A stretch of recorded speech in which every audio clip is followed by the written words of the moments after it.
Yes, and we would like to start off with a presentation that Roland Berger prepared. So I would like to give the word now to Wolfgang Bernhart. This presentation that you're about to show us, how did you come up with the idea to collect all the information and put it together into a presentation? It is because there is a tremendous change happening in the next 10, 15 years for the automotive industry and the whole mobility world. And we have done a study together with the Israeli government to have a deeper look in the Israeli automotive ecosystem and how they can contribute. Yeah. And as we will see, there's a lot of areas where they will. Yeah, go ahead. Yeah, thanks a lot. So I like to start my presentation with being a little bit provocative. Lots of you are here because of emotions. It's about emotions. The whole fair is about emotions in the automotive industry. And this is why people today buy cars. They buy cars, even if you look from a pure rational perspective, even if it's somehow stupid. There's more than 1.3 million fatalities in the world every year caused by traffic.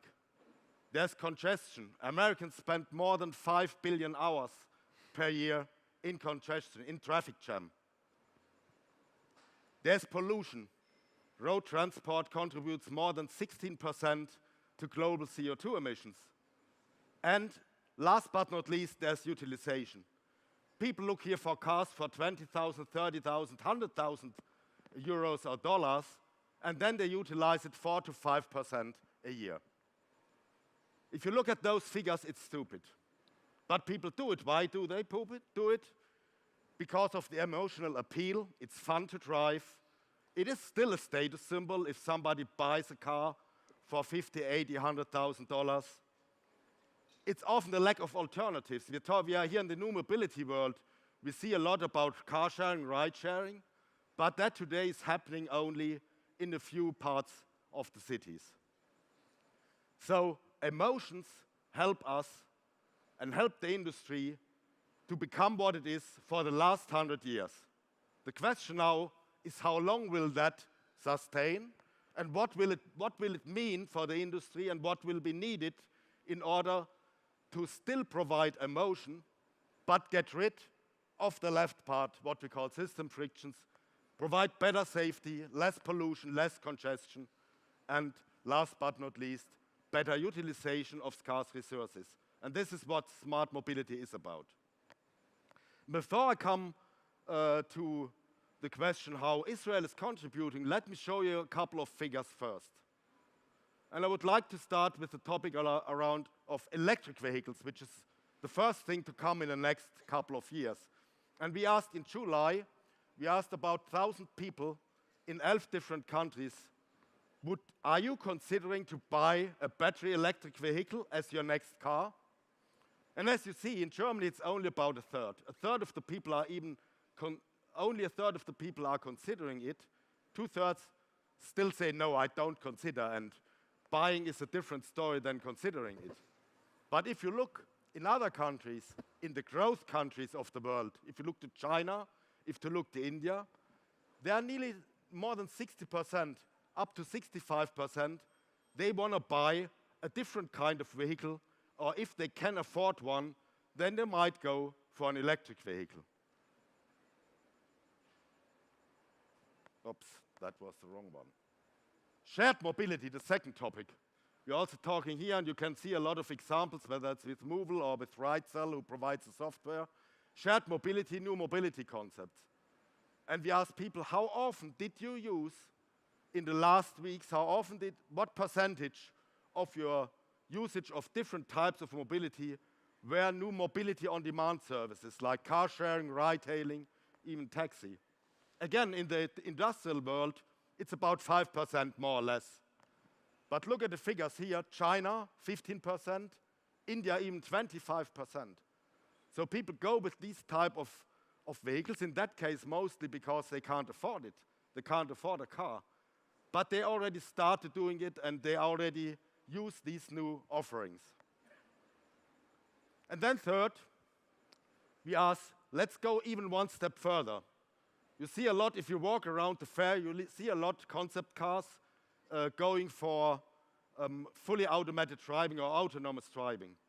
And we ask people, if you are able to use a robocab, a robotized taxi, would you even consider to buy a car anymore if you have such an offering for the same price or a lower price as what currently your own cars cost you?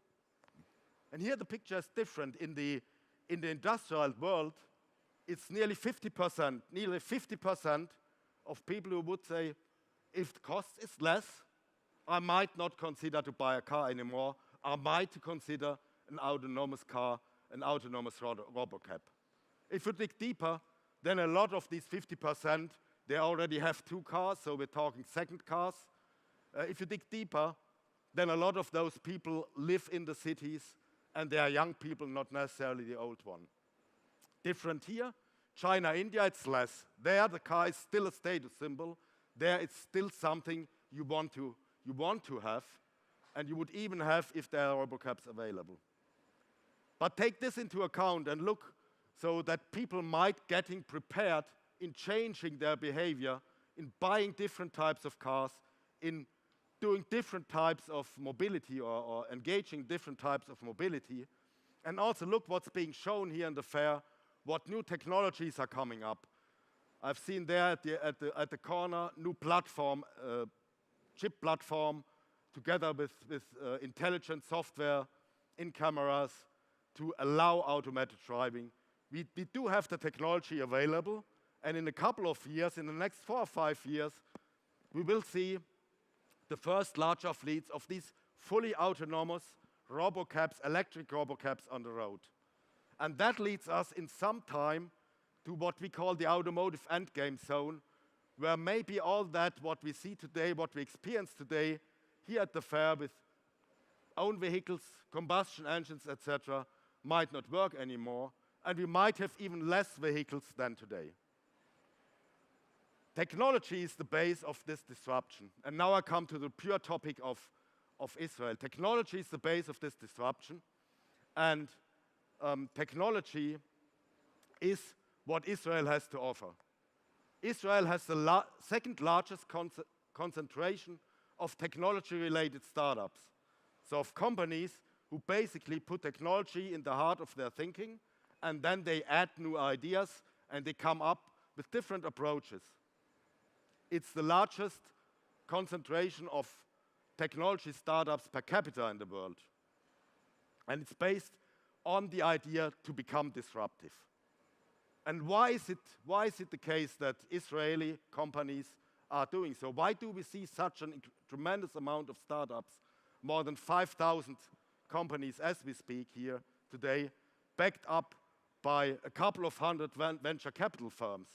It's basically 6 factors, and Yifat will talk about the policy factor and what how the state is supporting. I would like to talk more about the culture and the other topics. One thing is the dream, the Israeli dream to become a startup, to really engage, to do something new. There's a financing factor, so there's a lot of money available. We talk about those 750 venture capital-backed companies. I know about a new fund who has been opened today, or yesterday, I think, also focused specifically on the automotive and new mobility sector. It's a human capital. People in Israel, once they leave school, everybody needs to go to military. The military service is basically the biggest program to check for the capabilities of the people. And if you're a young, smart guy, a bright guy, and if you are selected, then you get you get a job at the military, which is really demanding. You might be responsible as a 20-year-old engineer, you might be responsible for a $100 million research program, something we do not see here. It's the market. They need to go out. They need to go outside. There's no way to stay in the tiny Israeli market. And last but not least, it's a policy, but that policy will be explained afterwards.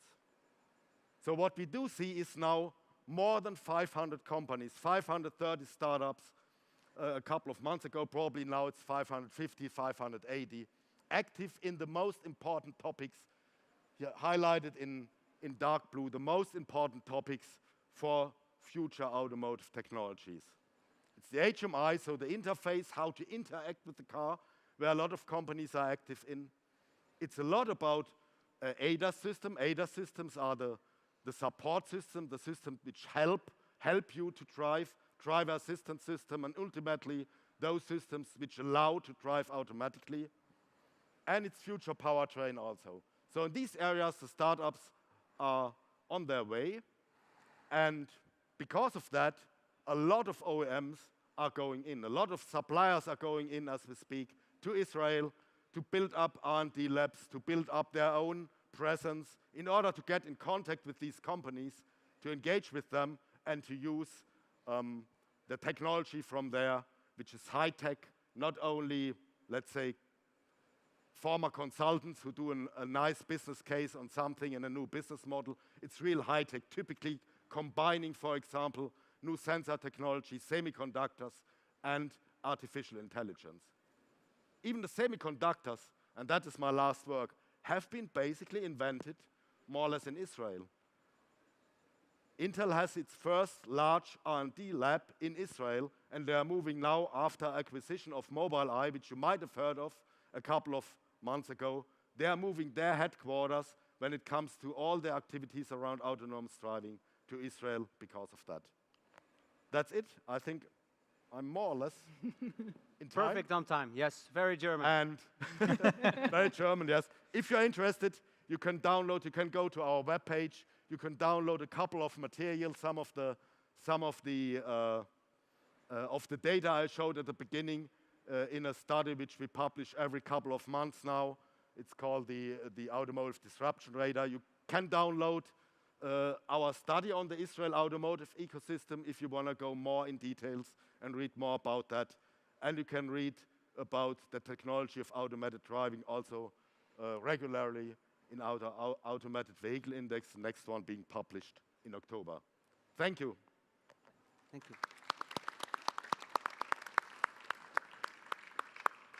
Yes, so this was a German perspective on Israel and the collaboration. Now we have an Israeli perspective on the collaboration with Germany, so it's perfect. So I would like to open up the floor for Yifat, Inbar. You are economic liaison.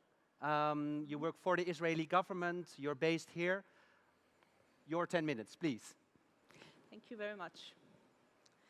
So thank you all for coming. I would like to take, say, the next step and continue on what Wolfgang was talking about as to how is Israel supporting the establishment and the growth of the smart mobility in Israel. I will approach it from a couple of perspectives, mainly focusing on the fuel choice and smart mobility initiative that was initiated by the Israeli government. Let's see if it works. I put that slide here even though I was pretty sure that Wolfgang would talk about it as to what makes Israel the startup nation. A different perspective of what Wolfgang was talking about. Basically, on one hand, I think it's the Israeli character that comes into playing in different aspects. What everybody here, definitely in Germany and some place, will call rudeness, we just call chutzpah. We come and we say what we mean. We're being upfront, we're being direct. Our reality called for creativity. We had lack of resources. We had people coming into Israel, believing in the state of Israel, wanting to create something from zero. And that lack of resources, lack of land, lack of water, lack of history, perhaps, when it comes to how to do things, made us think, made the Israeli people to think, how can I create it better? How, when I am a farmer, but actually in my family, my history, everybody were an engineer. How do I do farming? How do I create agriculture? So they brought a combination of both worlds into it together. I will go, we said, about the military, we've already had some discussions. There is a lot of openness, a lot of availability of funds, a lot of openness to creativity, to taking risks, to definitely succeeding, but also to failing. Failing is not the end of the world. It's just, if you learn from it, it's actually the first step to a next success. Israel is a small country. Everybody knows everybody. Everybody's open. And being a small country, we've also a very small market, meaning from day one, companies and startups have to look as to how do you succeed in the world? How do you succeed in Europe, in Asia, in the US, as the local market is small? Throughout the time of the existence of Israel, there are different methods that the government took in order to promote certain aspects, namely innovation. Many of them were done by what was known as the Office of the Chief Scientist, which is now the Innovation Authority, and I will talk a little bit on that later. But what I want to talk about now is an initiative that was created under the Prime Minister's office called Fuel Choice and Smart Mobility Initiative.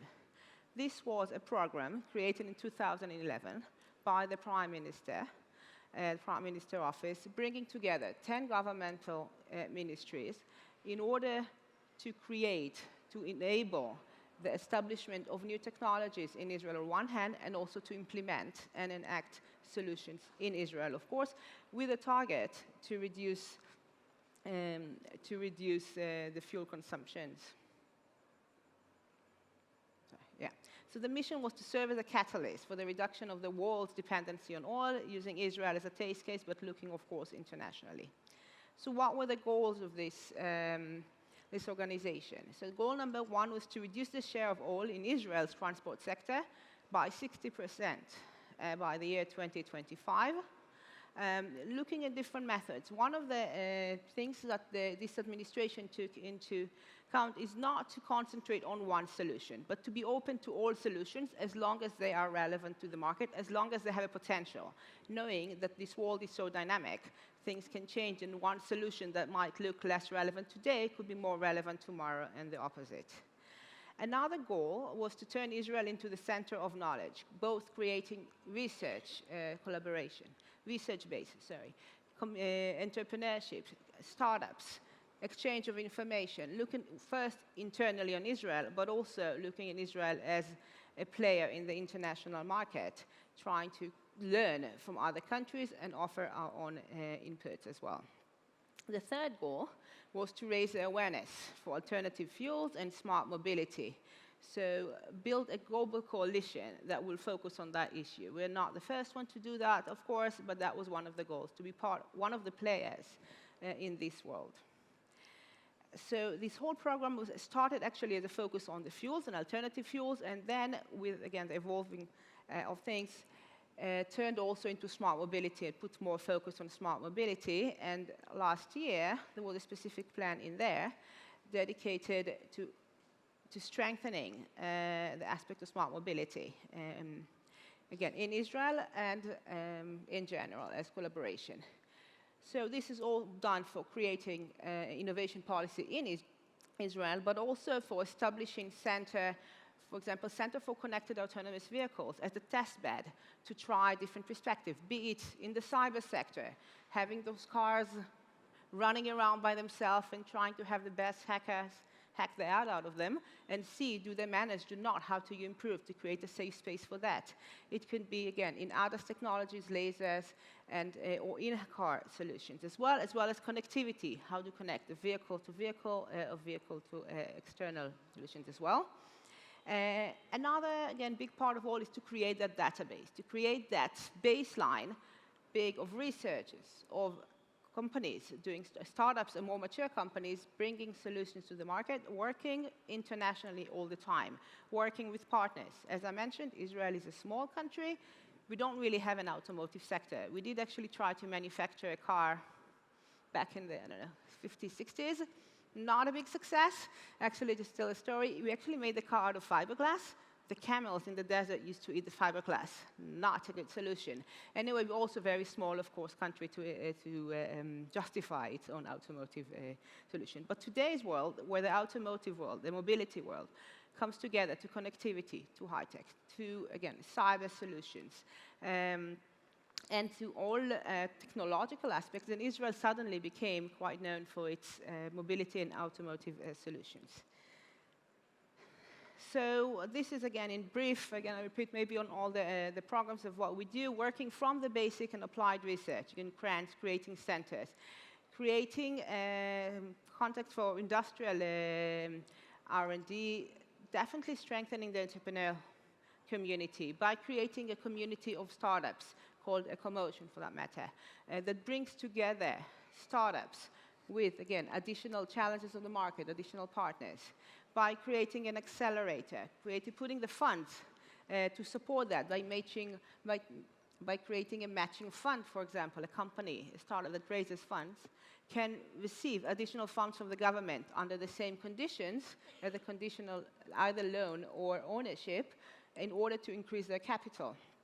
We do pilot programs, both for hydrogen solutions, for the implementation, again, of electric vehicles in Israel, and, of course, the regulation, the in-house regulations that are there. I don't have a slide here, I will speak about it briefly, is that the Innovation Authority in Israel, it's an organization previously solely under the Ministry of Economy, now quite independent, with the sole target of support companies in their research programs. We have international collaborations both with Germany and, of course, with the EU and other member countries. I just want to put that maybe out there as to a couple of other projects that we have that we think could be relevant to connect to the German market. First of all, there is a large event in Israel on the 31st of October, organized by the Fuel Choice Initiative. It's under the Prime Minister's office. And it's a great opportunity to come meet people from all over the world that are busy in this sector. And then I put up there also two events that we have here in Germany, one in Berlin, more focused on, let's say, smart city and mobility, and another one in Munich, more focused on, again, investment opportunities, collaboration opportunities with Israel. So I will skip that, I'll just put that here. So as I said, I'm here, as was mentioned, as a representative of the Israeli Ministry of Economy, basically with a target to help connecting both worlds, Germany and Israel, supporting German partners in Israel, Israeli partners in Germany, and we have this network all over the world of people that are not from Germany, and I'll be happy if time permits later to discuss a little bit of our activities afterwards. So please thank you for your time, and feel free to approach us. Thank you so much. So because our other two guests didn't get the chance to properly introduce themselves, I would like to give you the chance. Thank you. Marcus, could you explain to us what your relation is, the company that you're involved in, to Israel? Yeah, sure I will. So my name is Marcus Willand. I'm working for MHP. That's a daughter company of Porsche, and we do consulting in the area of automotive business as well as mobility business. And currently, to find the right solutions to consult the cities we're currently busy with, we stretch out to Israel to learn about the technologies available there, because we think that the startup scene in Israel is one of the most vivid ones, and they own some of the key technologies which we will need to provide sustainable mobility solutions to our cities in the future, and that's why. Yeah, so what are your keywords exactly when you talk about this collaboration and the consulting? Yeah, let's bring the technology startups and our real projects together to make it happen. Okay, very good. So Saul, what about you? What could you tell about yourself that could be might of interest for the audience?